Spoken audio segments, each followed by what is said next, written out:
여기서 보면은 여기 지금 수열이지, 그치? 등차 수열인데 이게 같은 차이를 갖는 수열 뭐 이런 거거든. 그래서 보면은 일정한 규칙에 따라 놓인 배열인 수열의 뜻과 수열에 관련된 기호 등을 배운 후 그래서 뭐 이제 등차 수열에 대해서 공부를 하겠다는 건데, 이게 제일 쉬운 이유가 이미 우리가 숫자에 대해서 등차 수열을 많이 본 게 1, 2, 3, 4, 5, 6 이거는 몇씩 늘어나고 있지? 일식 그리고 뭐 1, 3, 5, 7, 9, 11 21. 뭐 이런 식으로, 그치? 그래서 등차 수열인데, 그 수열에는 그래서 차례대로 나열한 수의 열이고 항은 수열을 각각 이루고 있는 각 수가 되고, 일반항을 나타내는 걸 일반항이라고 하는데, 잠깐만, 이제 이게 수열이 그래서 되게 뭐랑 유사하냐면 이렇게 생각하면 되거든. 얘가 그 함수랑 굉장히 유사한데 차이점이 있다면, 우리가 수하에서 이미 했던 게 뭐냐면 함수는 정의역이 있지, 그치? 네. 그래서 함수의 정의역이 얘가 실수 전체 집합이었거든. 네. 그렇지. 근데 이제 수열 같은 경우에는 정의역이 뭐가 되는 거냐면 자연수야. 왜냐면 되게 쉬운 이유가 뭐냐면 걔가 1, 3, 5, 7 이렇게 가면 얘가 뭐가 되는 거냐면 첫 번째 항이고, 네. 두 번째 항, 세 번째 항, 네 번째 항. 무슨 뭐 어쩌라고요. 그러니까 첫 번째 항을 넣었을 때 1이 나오는 거고, 두 번째 항일 때 3인 거지. 근데 이제 원래 함수는 이 중간이 어떻게 돼 있어? 가득 채워져 있는데 얘는 이제 그냥 딱 깔끔하게 1번, 2번, 3번, 4번 이렇게 간다는 거지. 그래서 정의역이 자연수인 거야. 네. 그렇지? 그래서 보면은 이거 가지고 끝까지 설명을 해볼게. 1, 3, 5, 7이 있는데, 그래서 얘가 이제 뭐가 되냐면 수열 중에서도 걔가 같은 차이를 갖는 등차 수열이 되는 거지, 그렇지? 네. 근데 이게 등차 수열은, 자 여기서 바로 다르게 약간 바로 설명을 해볼게. 얘가 뭐랑 거의 똑같냐면 1차 함수랑 똑같아. 근데 왜요? 이게 선생님이 함수 가르치는 방식하고 똑같지, 그치? 왜냐면 한 칸 갔을 때 두 칸 올라가는 거지, 그치? 이게 그래서 이게 식의 형태 자체가 사실 뭐랑 똑같냐면 진짜 1차 함수하고 똑같아. 그래서 뭔 말이냐면, 왜냐면 그럼 2n-1이라고 해서 얘를 바로 일반항으로 표현이 가능한 이유가 뭐냐면, 이 2가 뭐냐면 얘를 공차라고 하는데, 그게 1차 함수에 뭐가 되냐면 기울기, 그치? 공차가 뭐냐면 공통 차이라고 생각하면 돼. 그러니까 공통 차이가 지금 몇이지? 2씩이지, 그치? 그거고 그 뒤에 있는 숫자는 첫 항을 그냥 맞춰준다는 생각하고 하면 돼. 이게 평행 이동처럼. 무슨 말인지 이해가 돼? 그치? 그래서 이걸 an을 2n-1이라고 나타내는 게 뭐냐면 되게 쉬운 게, A1은 걔가 첫 번째 항이니까 1, A2는 3, 뭐 이런 식으로. 뭐 되게 쉽지, 그치? 네. 이런 식으로 하는 거야. 그래서 등차 수열은 첫째 항부터 차례로 일정한 수, 걔를 뭐라고 하냐면 공차, 그치? 네. 그래서 더하는 일정한 수인데, 그 얘가 어떻게 표현되냐면, 다음 거에서 그 전항을 빼면은, 원래 거에서 전항을 빼면 걔가 뭐가 되냐면 공차가 나오는 거지, 그치? 네. 근데 이렇게 해서 공식이 나오게 되는데 이거는 정말 쓰레기야. 그래서 설명은 해줄게. 설명은 하고서 좀 더 심화되는 이야기를 해볼게. 뭔 말이냐면, 얘가 근데 왜 이게 별로예요? 일단 들어봐. 이게 뭐냐면 A가 첫째 항이지, 그치? 네. 그럼 얘가 의미하는 게 뭐냐면 n-1이라는 거는 도대체 몇 칸 떨어져 있는지거든. A1, A2, A3, A4, A5 이렇게 돼 있으면 1부터 5까지 몇 칸 떨어져 있지? 네 칸이요. 그치? 그러니까 이게 n-1이야. 네. 별거 없지, 그치? 그러니까 첫째 항에서 얘는 몇 칸 가야 되냐면 4D만큼을 가줘야 걔가 다섯 번째가 된다는 거지, 그치? 이런 의미가 되는데, 선생님 이게 왜 별로예요? 왜냐면 이거를 해놓으면 애들한테 문제가 있어. 교과서에도 이렇게 되는데 이렇게 하면 안 돼. 뭐가 잘못됐냐면 얘가 선입견이 생겨. 무슨 선입견이 생기냐면, 이게 핵심적인 키워드만 하나 기억시켜 놓으면 뭐냐면, 걔가 그 시점으로부터 자유로워져야 되거든. 이게 시점으로부터 자유로워져야 되는 게 뭐냐면, 애들이 자꾸 이 공식에 집착하다 보면 자꾸 첫째 항을 찾으려고 그래. 근데 실제 시험 문제에선 첫째 항을 찾으라고 안 나오거든. 그리고 실제로 안 주는 경우도 있고. 근데 하고 싶은 말이 뭐냐면, 만약에 문제에서 A5를 준 거야. 그런 다음에 A7을 구하라고 하면 정확히 그냥 이렇게 하면 돼. 뭐냐면 A5를 내가 이걸 알고 있는 거지, 그치? 네. 이걸 알고 있는데 A7을 가려면 그냥 몇 칸이야? 두 칸. 그럼 A5 더하기 뭐라고 하면 돼? 2D. 이렇게. 뭔 말인지 알겠지? 그러니까 너무 이거에 집착하면 안 되고, 오히려 지금 방금 선생님 한 것처럼 그냥 관계 속에서 생각하는 거지. A5하고 A7, 뭐 A9 몇 칸 떨어져 있지? 칸수로 계산하는 거, 그치? 네. 그 다음에 또 좋은 게 뭐냐면, 얘가 등차 수열이 지금 했던 게 1, 3, 5, 7, 9 이렇게 되지, 그치? 네. 근데 이게 뭐 되게 당연한 얘기긴 한데 등간격으로 한 번 더 뽑아내잖아. 뭔 말이냐면 한 칸씩 더 건너뛰어서 이렇게 해볼게. 그래도 여전히 뭐가 돼? 등차 수열. 뭐 별거 없지. 뭐 그런 거야. 됐지. 그 다음에 등차 중앙은 이게 맨날 하던 건데, 요거 요거가 다이렉트로 뭐랑 연결되냐면 등차 수열의 합하고 연결되는데 왜 그러냐면 이 등차 수열이라는 게 되게 좋은 게 1, 3, 5, 7, 9 이렇게 써볼게. 그러면 이런 수열이 있다고 치면은 등차 중항이라는 게 뭐냐면 말 그대로 가운데 있는 거거든. 그럼 1하고 9의 가운데가 뭐야? 5. 그리고 3하고 7의 가운데가 5. 5가 되는 거지. 그러면 핵심이 뭐냐면 그게 항상 일정하다는 거지. 네. 아, 그래서 이게 되면은 등차 수열이 되는 거야. 네. 그치? 등차 수열이면 이게 되는 거지. 이거 뭐라 그러지? 등차 중항.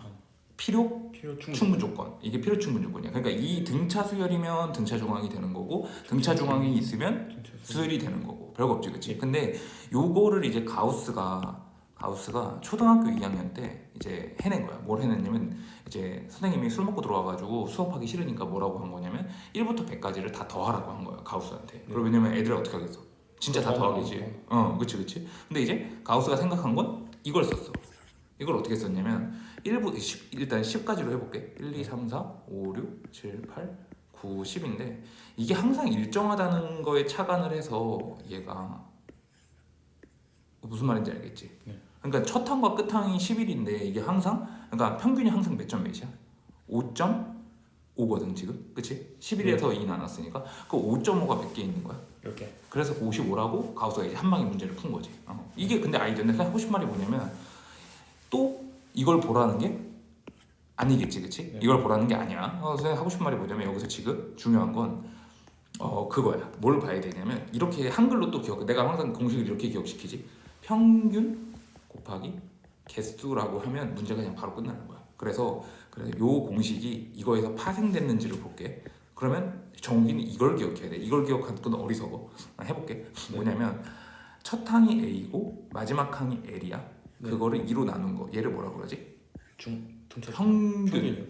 등차 중앙도 괜찮아. 그치? 근데 걔가 곱하기 n 하니까 걔가 총합이 된다는 거지. 그럼 선생님 하고 싶은 말이 뭐냐면 선생님 왜 이게 별론데요? 이것도 지금 시점에 또 집착하잖아. 첫 항하고 끝 항. 굳이 그럴 필요가 없지. 그러면 선생님 이렇게 할게. A2 더하기 A의 n-1의 절반이 해도 어때? 얘랑 똑같아? 똑같습니다. 똑같지. 왜냐면 얘는 두 번째고 얘는 끝에서 몇 번째야? 끝에서 두 번째. 그렇지. 그러니까 그거에 방점을 찍어야 되는 거야. 네. 됐지. 그래서 이번에는 요게 나오게 되는데 요거 같은 경우에도 이 식이 안 중요하고 이 식이 주는 의미가 2009년 평가원에서 엄청나게 어려웠던 적이 있거든. 좀 들어가 봐 이거를. 네. 뭐냐면 지금 여기서 2분의 n까지는 어때? 똑같지. 네. 2분의 n까지는 똑같은데 a도 똑같은데 여기 지금 추가되어 있는 게 a 플러스 n-1d라는 게 걔가 뭐냐면 an이거든. 네. 그러니까 결국에는 이 식이랑 이 식이랑 어때? 같은 거지, 그치? 자, 그 얘기를 하고 싶은 게 아니야, 이 식 가지고는. 자, 정의가 지금 머릿속에 남겨야 되는 건 이걸 남기랬어, 그치? 네. 평균 곱하기 개수. 근데 진짜 지금 우리가 해야 될 얘기는 다시 이거야. 바이블에 없어, 그냥 봐야 돼, 내 걸. 뭐냐면 아까 전에 맨 처음에 얘기했던 게 뭐냐면 등차 수열은 마치 뭘 따라가냐면 1차 함수를 따라가지, 그치? 근데 이게 등차 수열의 합을 지금 보게 되면 여기서 봐봐. 네. 얘가 n에 관한 다시 새로운 수열이거든 지금. 네. 수열인데. 1차 방정식이네요. 그렇지. 2차 함수인 거를 그냥 알아야 해. 이거 가지고 나중에 미분까지 섞어가지고 한 방에 풀 수 있는 게 있거든. 이게 되게 중요해. 그러니까 2차 함수 형태면은 수열의 합 중에서 무슨 합인 거야? 등차 수열이야. 됐지? 이건 그냥 반응을 해야 돼. 등차 수열의 합이 몇 차라고? 2차 함수. 2차 함수 형태야. 등차 수열을 하면 2차 함수인데 근데 여기서 끝까지 관찰해야 되는 게 뭐냐면 봐봐. 여기는 어차피 숫자니까 별로 필요 없어. 그러면 선생님 하고 싶은 말이 뭐냐면 여기서 2분의 d의 n 제곱으로 이렇게 생기거든. 네. 근데 이 개꿀인 게 뭐냐면 2분의 d지. n 제곱의 개수를 2배 하면 걔가 뭐가 된다는 거야? 공차. 이거를 외워야 돼. 이거 외우면 굉장히 편하게 풀 수가 있거든. 네. 그러니까 n 제곱 2차항의 개수에다가 2를 곱하면 걔가 공차. 그치? 이거를 좀 바로 쓰면 문제가 편해. 그래서 마지막에 이제 설명할 건 수열의 합과 일반항 사이의 관계인데 근데 원래는 지금 이거는 알려준 게 뭐냐면 이걸 안 하려고. 이거 하면은 이게 귀찮아지거든. 이게 훨씬 편하거든. 이게 귀찮거든. 뭔 말이냐면 해볼게.